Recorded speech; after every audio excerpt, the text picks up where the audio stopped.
भैया की शादी। तो बारात गई, बारात के बाद हम लोगों ने खाना वगैरह खाया। उसके बाद मैया सब लोग लेट गए। जब सब लोग लेट गए, इधर बारात पहुंच पाई होगी उधर, और बज गए रात के 10। रात के 10 बजे वैसी मैया हमारे कान में कुछ आवाज गई कि बर्तन पीटे जा रहे, बर्तन पीटे जा रहे। हम मैया वहां से उठे और बाहर की तरफ निकले। बाहर की तरफ निकले मैया, तो खरंजा पे कोई मैया पुलिस बनी है, कोई कुछ बनी है, कोई कुछ बनी है। मैयाओं ने इतनी हद कर दी कि सारे मोहल्ले के तो बर्तन उठाए और जमीन में मारे। सारे मोहल्ले के तो बर्तन फोड़ डाले और सारी रात सोने नहीं दिया। और जो सबसे ज्यादा खोया कौन माताएं करती है पता है? जो दर्द के मारे, अरे मेरे तो यहाँ भी दर्द वहाँ भी दर्द, मुझ पर तो कुछ होता ही नहीं, चला जाता नहीं, बैठा जाता नहीं। वो माताएं तो जिस दिन खोया हो उस दिन वही उनका ही सबसे ज्यादा रोल होता है। लेकिन कथा भागवत में बेई आ जाए तो फिर तो भाई अड़ोसी पड़ोसी भाई सखी सहेली ने देखी जी गाय रही है ना गाय रही, जी गाय रही है ना गाय रही, है ना? क्योंकि अगर जी नहीं गा रही हमने गाय लो तो फिर हमारी बेइज्जती है जाएगी, है ना? तो मैया तुम बेटा के ब्याह में इतनी एनर्जी खर्च करती हो, हैं? इतनी शक्ति खर्च करती हो, लेकिन भगवान के लिए जरा सी शक्ति खर्च नहीं कर सकते। तो देखिए ऐसा मत कीजिए। यहाँ की तो सब मैया सही है, कहूँ देखी है, कहूँ की होती है ऐसी। अब कहूँ तो लोग बिल्कुल ध्यान से कथऊ ना सुन, पता है? माता एक बार हमारी कथा चल रही थी, ऐसे ही बीच में कथा रोक दी। भजन गाने के बाद हमने पूछा, मैंने कहा मैया हो? बोले हाँ बेटा। मैंने की कथा कहाँ चल रही थी? मैया बोली कथा? बोले हाँ। बोले बेटा तुमने तख्त पे छोड़ी वहीं से उठा ली। ऐसे ऐसे श्रोता मिलते हैं, लेकिन खैरियत है यहाँ तो हमारी मैयाओं को पता होता है कि कहाँ कथा चल रही है।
वृंदावन धाम अपार, जपे जा राधे राधे, जपे जा राधे राधे, जपे जा राधे राधे।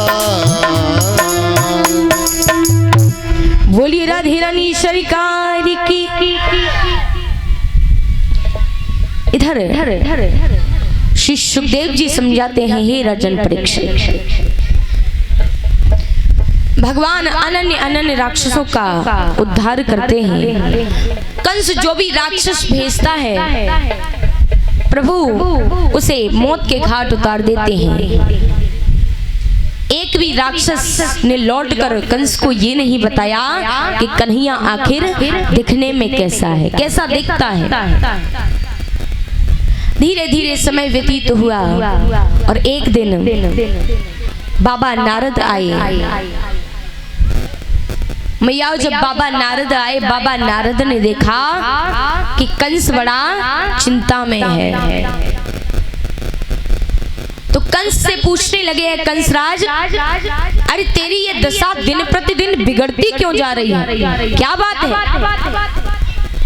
कंस कहने लगा, बाबा क्या बताऊं, उन कृष्ण और बलराम ने मेरा जीना हराम कर रखा है। इतने राक्षस भेजे, सबको मार देते हैं। मैं बड़ा ही परेशान हूँ। मैंने बल का प्रयोग कर लिया लेकिन वो मर नहीं रहे। अब मैं क्या करूं? मेरी बुद्धि काम नहीं कर रही। बाबा नारद ने कहा, कंस तू मांस का भक्षण करता है, मदिरा का पान करता है, तेरी बुद्धि आखिर काम करे तो करे कैसे? और महाराज बिल्कुल सही बात है कि जो लोग मांस का भक्षण करते हैं, मदिरा का पान करते हैं, मदिरा समझते हैं शराब, ये गलत कार्य जो भी लोग करते हैं उनकी बुद्धि भ्रष्ट हो जाती है। लेकिन शराबियों को तो शराब पी के महाराज ये लगता है कि हमसे बड़ो तो कोई है ही नहीं। लेकिन हकीकत बताएं तो जो व्यक्ति शराब पीते हैं उनकी इज्जत पता है आपको कितनी होती है? अगर यहाँ पर कोई शराबी बैठा हो, उसे बात बुरी लग रही हो तो बहुत अच्छी बात है। हम बुरी लगने के लिए ही कह रहे हैं, हम तो बुरी लगने के लिए कह रहे हैं, क्योंकि जब बुरी लगे तो शायद सुधर जाएं। और अगर हम बुरे हो जाएं कोई बात नहीं, किसी का जीवन तो सुधर जाएगा। तो मैयाओं, जो व्यक्ति शराब पीते हैं उनकी इज्जत नाली में पड़े हुए कीड़े जितनी होती है, बस इससे ज्यादा कुछ नहीं। लेकिन जब शराबी शराब पी ले और शराब पी के सड़क पर निकले, जब गली में निकलता है तो दूसरे व्यक्ति को, किसी को अपने आसपास टिकने नहीं देता। एक फिट इधर जाएगा, एक फिट इधर जाएगा, पूरी गली को घेर के चलेगा। और जब पूरी सड़क पे चलता है उसके बाद में मैयाओं आगे नाली पड़ जाती है।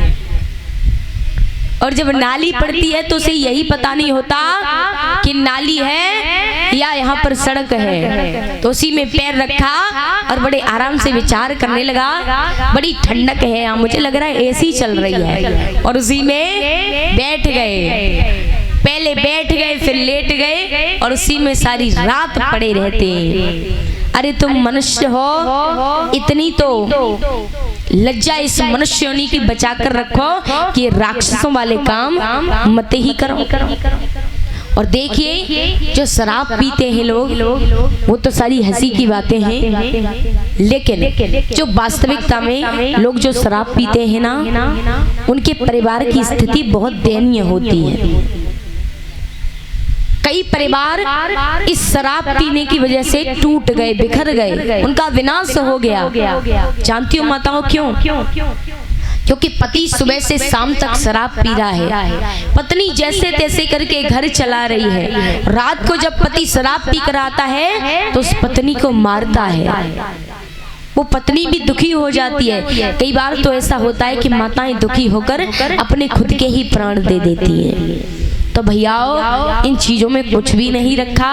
अगर अपने जीवन को सुरक्षित चाहते हो, और सबसे बड़ी बात कि हमें ये मनुष्य योनि प्राप्त हुई है, हमारा ये तन, अगर आप शराब पियोगे तो आपको बहुत हानिकारक बीमारियां हो सकती हैं, जिससे आपकी मृत्यु हो जाएगी। ये जीवन हमें 84 लाख योनियों में घूमने के बाद मिला है, तो इसकी थोड़ी सी कदर कर लो। बिल्कुल इधर बाबा नारद कहने लगे कि तेरी बुद्धि काम कहाँ करती है, तू सोच ही नहीं पाता तुझे क्या करना है। कंस कहने लगा, बाबा आप ही कोई युक्ति बताओ। बाबा नारद ने कहा, कंस जब हम किसी को बल से ना मार पाए तो फिर उस पर छल की युक्ति अपनानी चाहिए। जब कोई बल से नहीं मरता, वो छल से मर जाता है। अब ऐसा कैसे होता है? आप मान लीजिए कि कोई बड़ा नेता है, नेता राजनीति में, उसके साथ बहुत सारे व्यक्ति रहते हैं उसकी सुरक्षा के लिए। उसे कोई बाहर का व्यक्ति मारने की तो बात छोड़ दो, छू भी नहीं सकता, क्योंकि उसके पास इतनी सुरक्षा है, बल से कोई भी उसे नहीं मार सकता। लेकिन महाराज वो व्यक्ति मारा जा सकता है अगर उसके ही रक्षा करने वालों से कोई गद्दार निकल जाए। जितने लोग उसके आसपास रह रहे हैं, अगर उनमें से कोई गद्दार होगा और उसके साथ अगर छल हो गया तो वो फिर बच नहीं पाएगा, क्योंकि जो बल से नहीं मरते वो छल से मारे जाते हैं। बाबा नारद कहते हैं कि तू छल की युक्ति अपना। जब छल की युक्ति के लिए कहा तो अब कंस पूछता है कैसे छल की युक्ति। बाबा नारद कहने लगे, कंस तेरे यहाँ पर ये जो धनुष रखा हुआ है, तू इसी धनुष की एक यज्ञ कर, एक धनुष यज्ञ रचा और उसमें अपने सभी हितकारी व्यवहारी तेरे रिश्तेदार सभी को बुला। और कंस कृष्ण तो तेरा भांजा है, तू उसका मामा है, तू कृष्ण और बलराम दोनों को बुला और उन्हें यहाँ मथुरा में बुला करके छल से मरवा देना। जब छल की युक्ति बताई है तो कंस ने अब अपने मंत्री अक्रूर जी को बुलाया। जब अक्रूर जी को बुलाया, अक्रूर जी आए, पूछा कंस बताइए कैसे याद किया। कंस कहने लगा, अक्रूर जी आप अभी इसी वक्त वृंदावन के लिए चले जाओ। अक्रूर जी कहने लगे, वृंदावन के लिए? बोले हाँ। अक्रूर जी पूछते हैं क्यों, वृंदावन क्या करने जाना है? कंस ने उत्तर दिया कि वहां पर मेरे भांजे कृष्ण और बलराम रहते हैं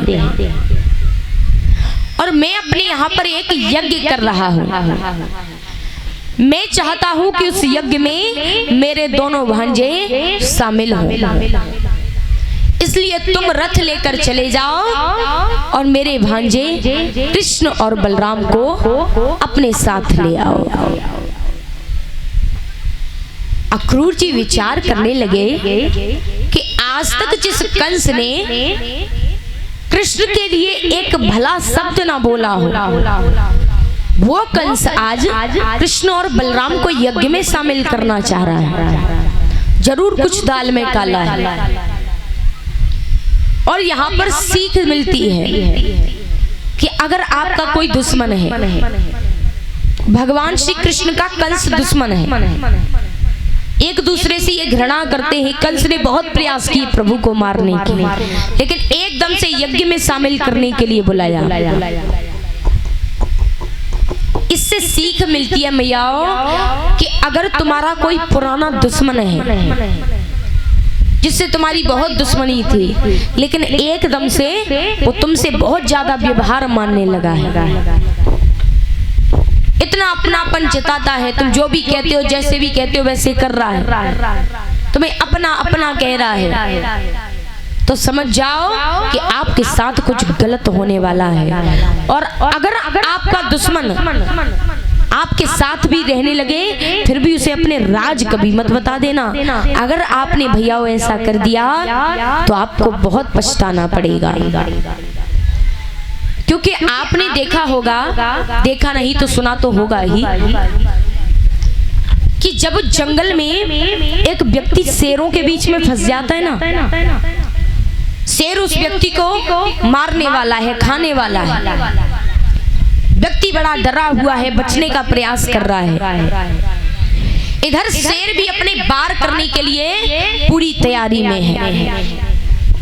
इधर व्यक्ति उसके सामने खड़ा है और शेर बार करने के लिए अपना एक कदम पीछे हटाता है, और जैसे ही उस शेर का एक कदम पीछे हटा, उस आदमी को लगता है कि अब क्या है, अब तो शेर पीछे लौट गया। लेकिन जैसे ही वो लापरवाही करता है, उसे लगता है कि शेर तो पीछे लौट गया, तब तक शेर दुगनी जोड़ी से उस पर वार करता है और उसके प्राणों का हरण कर लेता है। क्योंकि शेर की यह पहचान होती है कि जब वो अपना वार दुगनी तेजी से करता है तो एक कदम पीछे हटा कर करता है। उसी प्रकार से हमारे दुश्मन जब इन्हें हमारे साथ कुछ गलत करना होता है तब ये एक कदम पीछे हट जाते हैं और तब दुगनी जोड़ी से अपनी पूरी ताकत से हम पर वार करते हैं। इसलिए अगर हमारे जीवन में हमारा कोई पुराना दुश्मन है तो हमें उससे बचकर रहना चाहिए, क्योंकि कोई भी व्यक्ति दुश्मनी कभी भूलता नहीं है। इधर अक्रूर जी के मन में शंका तो थी। अक्रूर जी विचार करने लगे कि कुछ दाल में काला तो जरूर है। अक्रूर जी कहने लगे कंस मैं कैसे वृंदावन जाऊंगा। कंस कहने लगा अक्रूर आपको वृंदावन तो जाना पड़ेगा, और अगर आप वृंदावन जाकर कृष्ण और बलराम को लेकर नहीं आए तो मैं उन्हें तो मारूंगा ही, चाहे कैसे भी मारूं, लेकिन उनके साथ साथ तुम्हें भी मौत के घाट उतार दूंगा। जब धमकी दी है तो अक्रूर जी मजबूर हो गए, और मजबूर होकर के अक्रूर जी आज अपने रथ को लेकर के वृंदावन के लिए आते हैं। जब अक्रूर जी वृंदावन के लिए आए, वृंदावन नगरी में पहुंचे, जैसे ही वृंदावन नगरी में घुसे तो कुछ गोपियां खड़ी हुई थी। उनसे बाबा नंद के महल का पता पूछा है कि बाबा नंद का घर कौन सा है। गोपियों ने कहा श्रीमान आप यहाँ से सीधे चले जाइए, और जो विशाल महल बन रहा है वही हमारे बाबा नंद का घर है। वहां से अक्रूर जी बाबा नंद के घर के लिए गए। जब बाबा नंद के घर के लिए मैया गए और बाबा नंद अपने द्वार पर बैठे हुए थे, भगवान कन्हैया गैया चराने गए थे। मैया यशोदा अंदर रसोई में कुछ कार्य कर रही थी।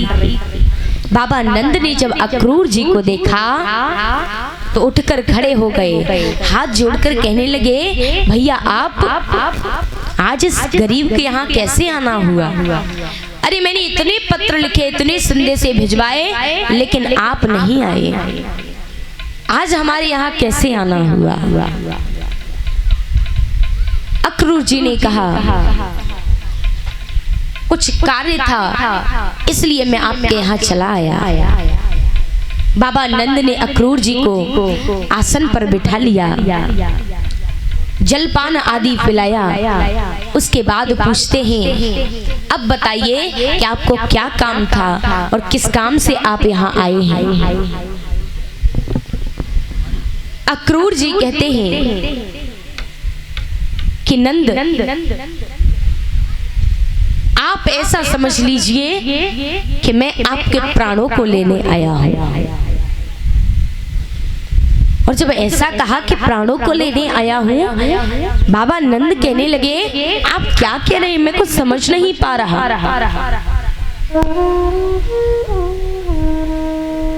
जब ऐसा कहा तो अक्रूर जी कहते हैं कि मैं आपके बेटे कृष्ण और बलराम को लेने आया हूं। जब कहा कृष्ण और बलराम को लेने आया हूं, बाबा नंद कहने लगे कृष्ण और बलराम को क्यों?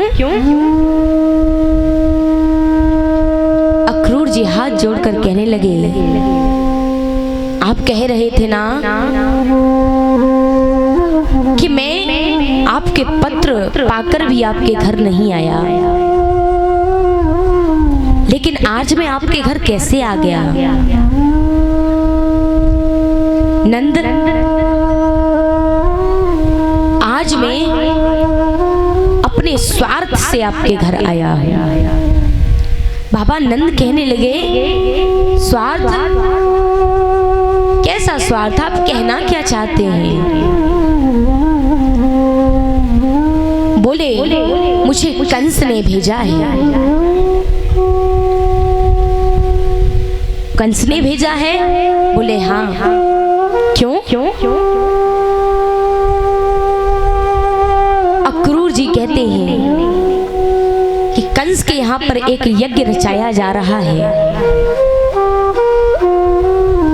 और वो चाहता है कि उसकी यज्ञ में कृष्ण और बलराम शामिल हो। मैंने तो आने से मना किया था, लेकिन कंस ने कहा कि अगर मैं कृष्ण और बलराम को उसके पास लेकर नहीं गया तो वो मुझे मृत्यु दंड दे देगा। और जब ऐसा कहा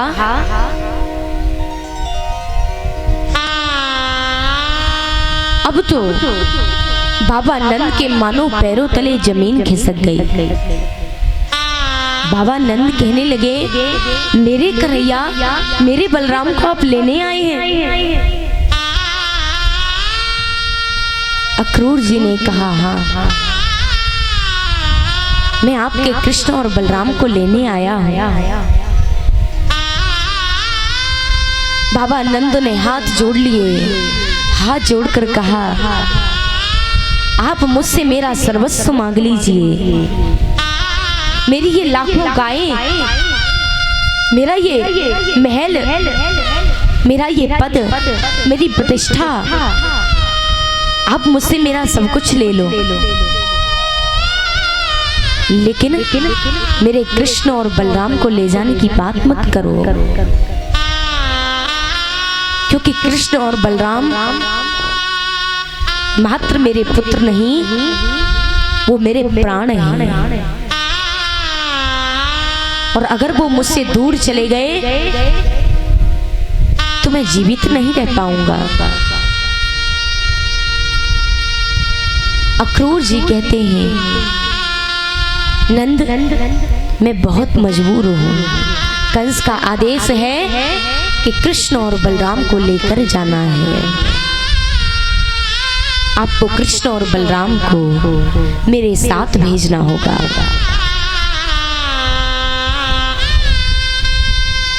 बाबा नंद कहने लगे, अक्रूर जी, आपने मुझसे तो ये बात कह दी है,